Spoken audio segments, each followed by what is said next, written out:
मोदी जी की सारी योजनाएं सभी के लिए हैं। मोदी जी कभी भी तुष्टीकरण की राजनीति नहीं करते, हम सर्वधर्म की राजनीति करते हैं, हम सबके लिए काम करते हैं। अभी हमारे साथ यहाँ के विधायक जी मौजूद है। सर सबसे पहले तो धन्यवाद आपका जो हमारे चैनल पे बनने के लिए। सर किस तरह के देख रहे हैं, रैली शुरू होने वाली है भाजपा की, कितना जोश है इस बार?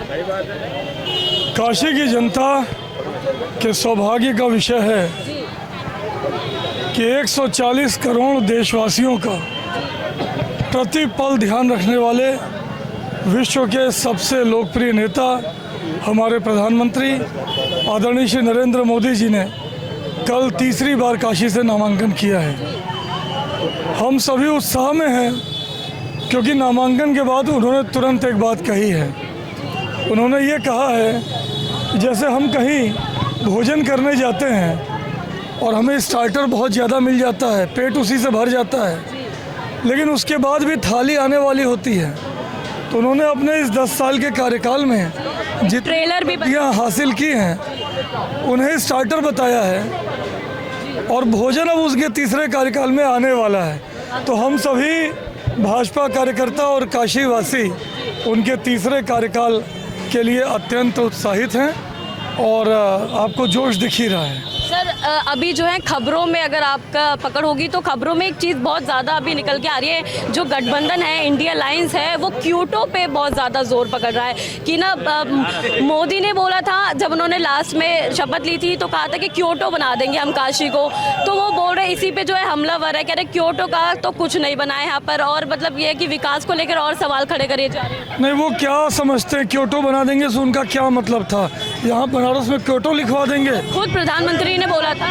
वो उनको बुद्धि ही नहीं है। प्रधानमंत्री जी ने काशी के विकास की बात की थी। प्रधानमंत्री जी ने ये कहा था कि हम विरासत को भी संरक्षित करेंगे और विकास भी करेंगे। कैसे किया उन्होंने? विरासत है गंगा माँ, हमारे घाट, उन्होंने पुराने 84 के 84 घाट को स्वच्छ किया, संरक्षित किया, 85 नमो घाट बनाया। उन्होंने काशी की सड़कों का चौड़ीकरण कराया, अच्छी सड़कें बनाई, नए नए पुल भी बनाए, रोप वे भी दिया। उन्होंने विरासत को संरक्षित किया और साथ साथ काशी का विकास किया। ये उनका मतलब था। आप याद करिए नगर पालिका का जो प्रेक्षागृह उसकी क्या स्थिति थी। आज वो उत्तर प्रदेश का सबसे सुंदर कन्वेंशन सेंटर रुद्राक्ष वहाँ बन गया। आप याद करिए मंडवाडी रेलवे स्टेशन कैसा था, आज बनारस रेलवे स्टेशन कैसा है।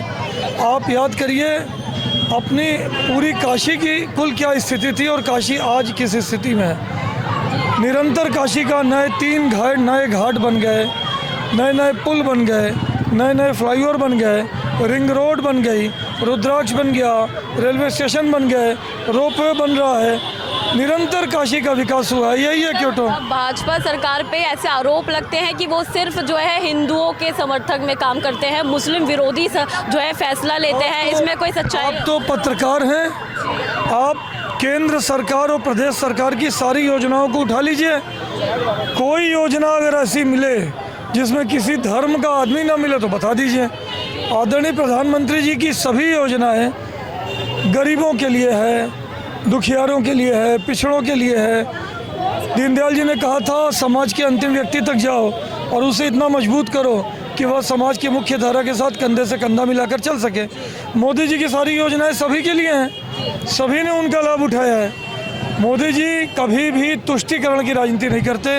ये जो धर्म के आधार पर राजनीति की बात करते हैं, ये वो करते हैं जो किसी एक धर्म के लोगों का विकास करके, किसी एक धर्म के लोगों के काम करके तुष्टीकरण की राजनीति करते हैं। हम सर्वधर्म की राजनीति करते हैं, हम सबके लिए काम करते हैं। सभी 140 करोड़ देशवासियों के लिए रात दिन काम किया है आदरणीय प्रधानमंत्री श्री नरेंद्र मोदी जी ने। इस बार 400 पार का नारा दिया जा रहा है भाजपा की तरफ से, पूरा हो पाएगा कितना लग रहा है? 400 पार का नारा भाजपा की तरफ से नहीं है, ये जनता की तरफ से है। आप ये अपना माइक छोड़िए और ये भाजपा का पट्टा गले में डालिए। आप किसी ब्यूटी पार्लर में चले जाइए, वहाँ की लड़कियाँ आपको देखते ही मुस्कुरा के कहेंगी अब की बार 400 पार। आप किसी रेस्टोरेंट में चले जाइए, वहाँ आपका वेटर आपको देखते ही मुस्कुरा के बोलेगा अब की बार 400 पार। ये अब की बार 400 पार का नारा जनता लगा रही है। अच्छा, तो तानाशाही नहीं है मतलब, हाँ, तानाशाही हो रही है, उसका उसके ऊपर क्या कहेंगे? कौन तानाशाही कर रहा है? विपक्ष बोल रहा है कि तानाशाही हो रही है देश में। तानाशाही नहीं है, और फिर विपक्ष के सारे, शहंशाह है। सर विपक्ष के सारे जो जितने भी लीडर्स हैं, जितने भी पॉलिटिकल जो बड़े बड़े जो नेता है, उनको जेल में डाला जा रहा है। अभी अरविंद केजरीवाल को ले लीजिए, अभी बाहर आए हैं। जो बेईमानी करेगा, जो इस देश की जनता का धन डकारेगा, जो इस जनता के अधिकारों का हनन करेगा, सरकार उसे नहीं छोड़ेगी। चाहे वो कितना ही बड़ा नेता हो, कितना ही बड़ा उद्योगपति हो, जनता के साथ गलत करने वाले नहीं बचेंगे। ये मोदी जी ने पहले भी कहा था। शराब घोटाला किया केजरीवाल जी ने। मोदी सरकार पे एक और आरोप है, वॉशिंग मशीन। बोलते नहीं इनकी पार्टी में जो जाता है उस वो वॉशिंग मशीन की तरह धुल जाता है, बाकी दूसरी पार्टी में होता है तो खूब आरोप लगाए जाते हैं, उनको जेल में डाला जाता है। ऐसा कुछ भी नहीं है, किसी भी पार्टी के सारे नेता बेईमान हो, ऐसा नहीं है। वहाँ जो ईमानदार हैं उनका दम घुट रहा है तो वो भाजपा में चले आ रहे हैं। आपको लगता है कि इस बार जो है भाजपा जो है चमत्कार कर सकती है कुछ? भाजपा को चमत्कार करने की जरूरत है, जनता चमत्कार करके दिखाएगी। आपने रोड शो देखा होगा, ऐतिहासिक रोड शो हुआ, सारे रिकॉर्ड टूट गए।